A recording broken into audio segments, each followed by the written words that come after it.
पहला शमूएल अध्याय 2 वचन 12 से 21 तक।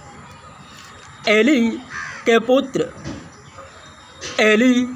पुत्र तो लुच्चे थे, उन्होंने यहोवा को न पहचाना।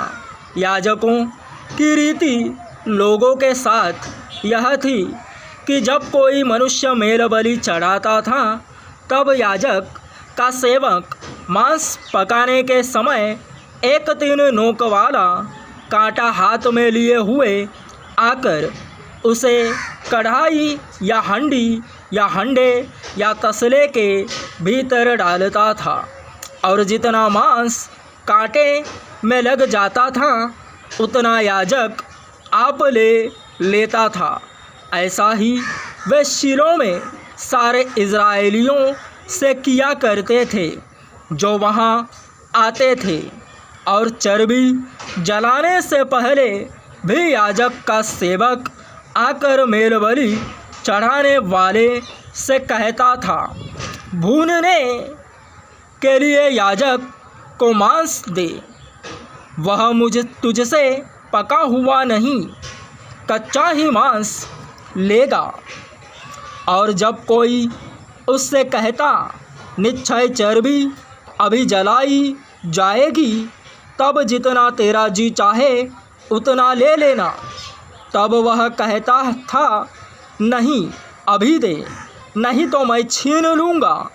इसलिए उन जवानों का पाप यहोवा की दृष्टि में बहुत भारी हुआ, क्योंकि वे मनुष्य यहोवा की भेंट का तिरस्कार करते थे। बालक शमूएल शीलो में। परंतु शमूएल जो बालक था सनी का एपोद पहने हुए यहोवा के सामने सेवा टहल किया करता था, और उसकी माता प्रतिवर्ष उसके लिए एक छोटा सा बागा बनाकर जब अपने पति के संग प्रतिवर्ष की मेलबलि चढ़ाने आती थी तब बागे को उसके पास लाया करती थी।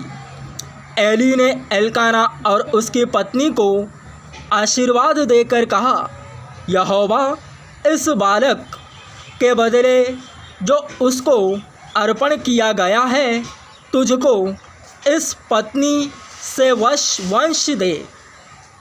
तब वे अपने यहाँ चले गए। यहोवा ने हन्ना की सुधि ली और वह गर्भवती हुई, और उसके 3 बेटे और 2 बेटियां उत्पन्न हुई। और बालक शमूएल यहोवा के संग रहता हुआ बढ़ता गया। एली और उसके पुत्र।